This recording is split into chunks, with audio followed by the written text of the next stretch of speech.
Setiap ujian yang sulit akan selalu bersanding dengan solusi yang mudah. Ini rumusnya. Setiap ujian yang sulit akan bersanding dengan solusi yang mudah. Baik, kita hafal ayatnya. Inna ma'al usri yusra. Lihat, fa inna ma'al usri yusra. Surat Al-Insyirah, alam nashrah laka sadrak. Kita sudah mengerti dan paham itu ayatnya. Inna ma'al usri. Setiap ada kesulitan, yusra akan bersanding dengan solusi yang paling mudah. Dan sifat Allah tidak pernah menginginkan sulit bagi hambanya. Sifat Allah. Quran surah kedua Al-Baqarah ayat 185. Paling kiri, lihat di tengah ayatnya. Yuridullahu bikumul yusra wala yuridu bikumul usra. Allah menginginkan setiap hamba itu mudah dalam kehidupannya dan tidak berkehendak setiap hamba mengalami kesulitan hidup. Jadi kalau Anda mengalami kesulitan dalam kehidupan tidak pernah tuntas, yang salah bukan Allah, yang salah Anda. Karena Anda tidak pernah mau keluar dari kesulitan itu. Atau yang kedua, Anda ingin keluar tapi tidak pernah mengambil cara yang Allah berikan. Makanya jadi susah. Itu masalahnya. Nah, rumus ini secara psikologi itu memberikan ketenangan pada jiwa. Kalimat paling gampangnya begini. Bahasa Quran kalau mau diterjemahkan dengan bahasa psikologi, paling gampangnya begini. Begitu punya masalah, katakan, pasti selesai. Insya Allah selesai. Insya Allah mudah. Kalimat meningkatkan kualitas kehidupan. Insya Allah saya sanggup. Insya Allah selesai. Setidaknya memberikan kekuatan pada diri kita untuk menghadapi persoalan dibandingkan mengeluhkannya. Itu kalimat pertama untuk menenangkan dalam jiwa kita. Paham? Jadi kalau sedang punya masalah, katakan, insya Allah, Allah menginginkan yang terbaik untuk kualitas hidup saya. Tidak mungkin Allah menguji kalau saya tidak sanggup. Insya Allah selesai. Insya Allah mudah. Bismillah. Jelas? Tapi masalah tidak akan selesai sampai sini saja. Ini sekedar memberikan ketenangan ketika kita mendapatinya. Lanjutannya, turunkan bentuk ikhtiar dalam mengatasinya. Baik, bagaimana cara ikhtiar mengatasinya? Baik, pertama, pelajari tingkatan masalahnya. Quran surah kedua ayat 214. Posisi paling kanan sebelah bawah. Quran surah kedua Al-Baqarah ayat 214. Am hasibtum an tadkhulul jannah walamma ya'tikum mathalul ladzina khalau min qablikum. Apa Anda dikira akan mudah meraih surga atau kesuksesan dalam urusan dunia sementara Anda belum diuji untuk mendapatinya? Perhatikan, kesuksesan berbanding lurus dengan ujian, baik dunia apalagi akhirat. Apa bentuk ujiannya? Masathumul ba'sa, satu ujian yang sifatnya ringan. Jadi kalau kadar kesuksesannya kecil, maka ujiannya pun ringan. Baik, rumit mana soalnya? Ujian anak SD dengan ujian anak SMP. SMP, Masya Allah, Anda lapar. Mana soal yang paling susah? Ya anak SD atau SMP? SMP, mana soal yang paling ringan? SD atau SMP? SD. Jadi semakin kelas yang ingin diraih itu sederhana, maka ujiannya pun akan sederhana. Semakin ingin tinggi, maka semakin tinggi. Anda dalam urusan dunia ingin mendapatkan, misal, maaf, di kampus ingin jadi juara misalnya. Dengan IPK, indeks prestasi kumulatifnya 4. Maka tingkat ujian yang harus Anda lewati lebih tinggi dibandingkan dengan yang target cuma IPK 3 atau 2,75. Paham? Anda ingin masuk surga Firdaus, maka tingkat amalannya akan lebih tinggi dibandingkan level surga yang di bawahnya. Maka semakin Anda ingin dapatkan yang lebih tinggi, tingkat ujian akan semakin meningkat. Maka ujian pertama yang ringan dulu. Ba'sun. Gini. Saya hapus dulu yang ini ya. Baik. Biasanya ada asikin yang suka menghapus ya. Cuman hari ini barangkali belum ada moodnya untuk menghapus. Kemarin tidak ada di depan papan tulis, jadi wajar kalau tidak menghapus. Yang agak aneh itu sudah ada di depan papan tulis, tidak menghapus, itu yang jadi masalah ya. Tapi tidak apa-apa, ini ujian. Bagi asikin. Baik. Pasti bisa. Baik. Bismillah. Perhatian sini, teman-teman sekalian. Satu ba'sun. Ini kadar yang ringan. Ba's. Ringan. Nah, kalau Anda diberikan ujian yang masih ringan, ini artinya tingkat keberhasilan yang ingin diraih itu masih ringan. Berarti level Anda ingin dinaikkan pelan-pelan oleh Allah. Misal, yang ikhwan jarang ke masjid, sudah mulai senang ke masjid. Nah, kesenangan ini bagi Allah itu akan diuji supaya konsisten. Bukan cuma sekedar senang, tapi akan diuji sehingga bisa menikmati ibadah di dalam masjid. maka diberikan ujian yang ringan. Misal hujan gerimis nggak kencang, cuman kasih gerimis. Mau berangkat nggak? Ya. Kalau dia masih mau berangkat dengan kasih gerimis, tadinya nggak ada hujan, sekarang hujan masih mau berangkat, maka level kenikmatan ibadahnya akan dinaikkan oleh Allah, tapi masih ringan. Makanya orang Arab akan berkata la ba'sa, la ba'sa. Nazal matar, la ba'sa fi mushkilah. Hujan turun, nggak ada masalah, saya berangkat. La ba'sa. Disingkat oleh orang kita labas, lewat, ringan. Satu. Jadi biasanya begitu Pak. Kalau antum belum ke masjid, tiba-tiba pengen ke masjid, biasanya mojok-mojok dulu, kan? Datang, menyesuaikan dulu. Nanti kasih ujian yang ringan-ringan. Kasih gerimis sedikit, ada pertimbangan enggak? Kalau sudah jalan, bagus. Kalau ada pertimbangan, berarti level antum belum bisa naik nih. Cuman Allah nanti berkenan, nanti dikirim seseorang ngajak, ayo. Kadang dari dalam rumah tuh, istri misalnya, Pak, ayo berangkat ke masjid. Hujan mah, kan ada payung, takut teriak. Oh, Masya Allah, takut teriak. Luar biasa. Itu berarti masih berkurang ya. Biasanya didorong terus tuh. Kalau naik, di rumah tangga juga begitu. Rumah tangga begitu. Begitu menikah, awal gak ada masalah. Pelan-pelan nanti akan ketemu. Oh, kok kebiasaan jadi gak sama kayak dulu ya. Ih, papa gak nyangka ya. Nyangka kan? Tuh ya. Jadi beberapa bagian akan sesuai levelnya akan naik ringan. Kalau ringan sudah selesai, naik yang pertengahan. Darra. Sudah mulai ke fisik. Ya. Hujan makin lebat. Hujan deras. Masih berangkat gak nih? Ya. Kadang-kadang di rumah tangga juga begitu, makin kencang. Di pekerjaan makin begitu. Begitu levelnya naik, ketemu dengan partner bisnis yang tidak biasa. Sudah mulai ada teror, sudah mulai secara fisik macam-macam dan sebagainya. Ini darah namanya. Itu artinya level kualitas hidup Anda akan diangkat oleh Allah kepada level yang lebih tinggi lagi. Jelas? Berbahagialah kalau Anda mengalami ujian pada yang level tengah ini, maka kualitas Anda di hadapan Allah meningkat, sedang akan dinaikkan pada level yang luar biasa. Paham ya? 3, ini lebih tinggi lagi. Zilzal wa zulzilu. Hatta yaqula ar-rasul walladzina amanu ma'ahu mata nasrullah. Dinaikkan, gempa. Sudah hujannya lebat, ada badai, gempa lagi. Ya, Masya Allah. Hujan, badai, gelap, gempa. Papa mau kemana? Ke masjid. Masya Allah ya. Baik, bisa. Ini luar biasa. Ini tidak mudah. Tidak mudah. Sudah mulai hati terkena. Kalau gempa kan goyang, goncang. Ya ini yang digoncang hatinya. Kalau digoncang fisiknya, antum masih punya pegangan. Tapi kalau yang digoncang hatinya, keadaan normal pun antum akan limbung. Mata gelap, keadaan tidak nyaman, susah dan sebagainya. Wazulzilu. Sampai orang-orang dulu pernah berkata, mata nasrullah. Ya Allah, kapan ini akan berakhir? Demi Allah saya katakan, kalau Quran sampaikan itu pasti terjadi. Ya seperti pernyataan ini. Kapan ini berakhir? Apakah saya teruskan ini atau ada solusi dan sebagainya? Maka kalau Anda sedang berada di level yang ini, maka yakinkanlah pada diri Anda, Allah sedang turunkan cintanya kepada Anda. Anda dinaikkan level yang paling tinggi, puncaknya. Maka saran saya, kalau Anda sedang berada di puncak, Anda jangan turunkan ke bawah.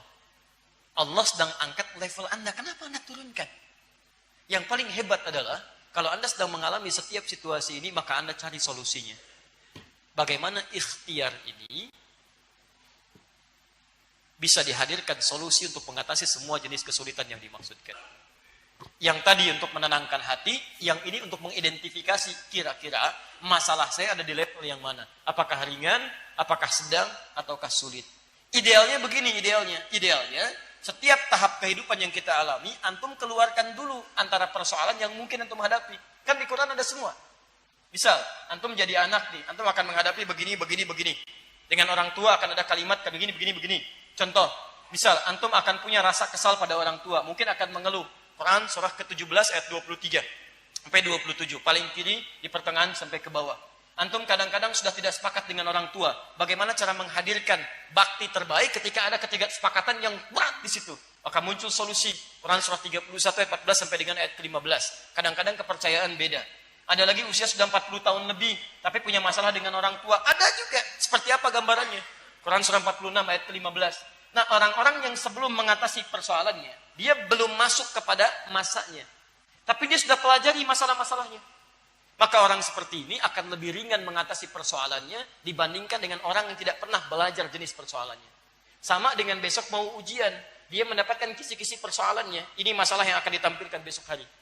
Dari sekian 100, 10 akan muncul. Dia pelajari 100-100-nya. Begitu besoknya ujian, sudah siap dia mengatasinya. Nah, kebanyakan orang, kenapa sulit mengatasi persoalannya? Karena dia tidak pernah mengidentifikasi masalah-masalah yang muncul saat dia akan hadapi di kemudian hari. Makanya saya sering sarankan, antum kalau mau pemuda mau menikah, keluarkan ayat-ayat pernikahan. Ini masalahnya. Karakter istri begini, karakter suami begini, masalah yang terjadi begini, begini, begini. Tingkat paling minimnya begini, tingkat yang sedang ini, tingkat yang paling kuatnya seperti ini. Kalau antum bekerja, kata Quran masalahnya akan begini, begini, begini. Ini yang ringannya, ini yang sedangnya, ini yang beratnya. Paham? Kalau sudah antum identifikasi, antum tidak akan kaget ketika mendapati persoalannya. Sama kayak yang disebutkan Quran. Maka tinggal cari bagaimana mengatasinya. Persoalannya di Quran surah kedua ayat 214, solusinya di Quran surah ketiga ayat 142. Ini 214, ini 142. Itu Quran surah 2 ayat masalahnya, solusinya Quran surah ketiga, dinaikkan paling kiri di sebelah atas. Dan bunyi awal ayatnya sama persis. Dari sini nanti saya turunkan solusi untuk pertanyaan yang dimaksudkan. Am hasibtum an tadkhulul jannata. Ya. Lihat baik-baik. Dan ketika saya tidak minta dihapus itu juga masalah. Itu masalah, ya. Baik. Ya, semoga Allah mengampuni asikinnya. Baik. Am hasibtum an tadkhulul jannata. Apa Anda duga begitu mudah meraih surga ataupun kesuksesan dalam urusan dunia?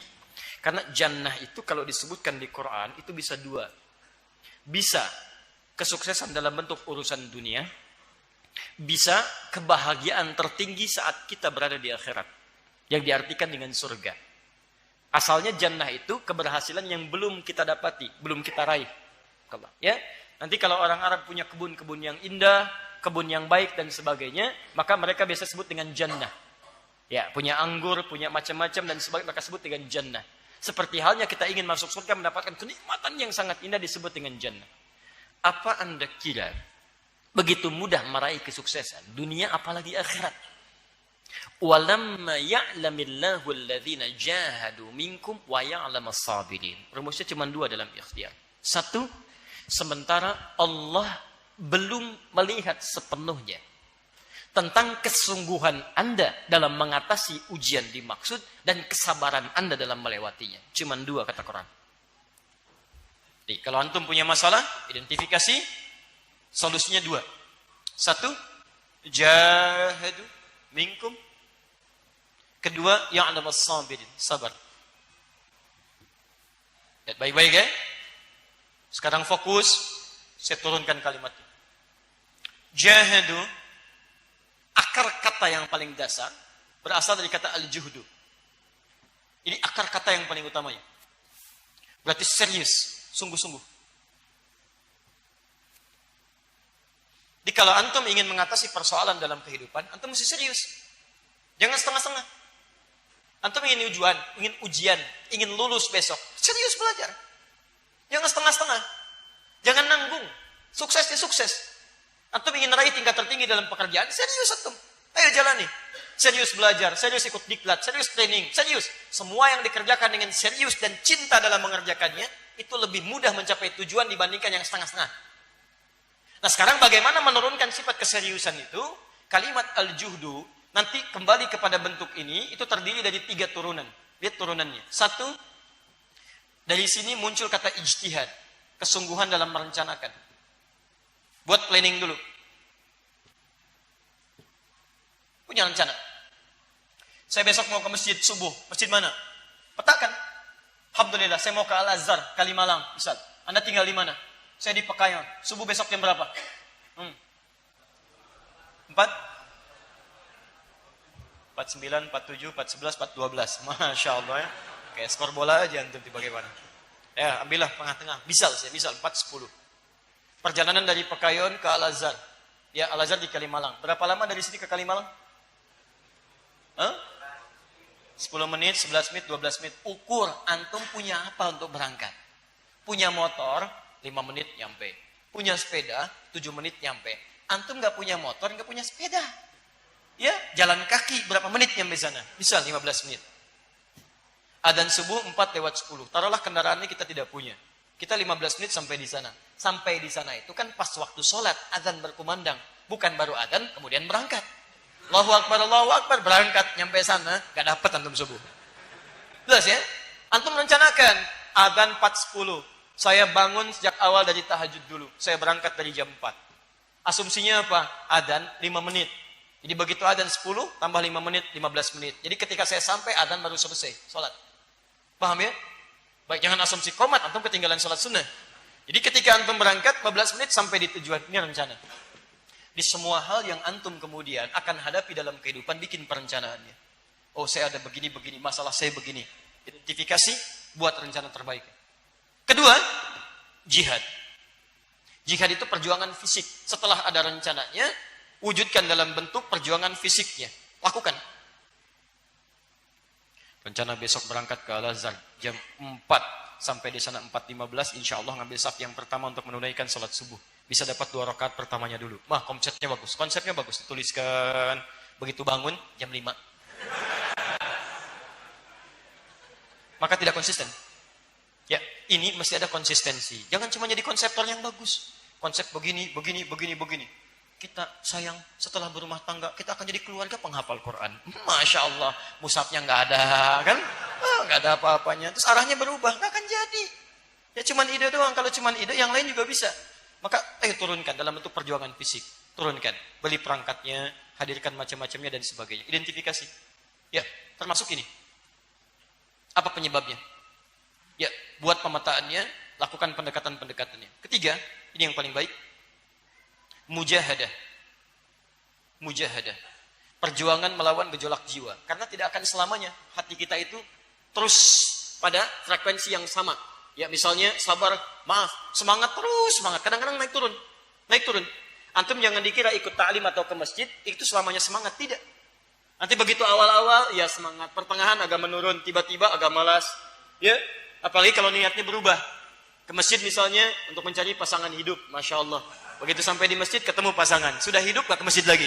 Itu yang jadi masalah. Macam-macam. Ada untuk jualan dan sebagainya. Begitu nyampe ke masjid, ketika jamaah banyak datang. Ketika nggak ada, antum nggak jualan. Tujuannya beda.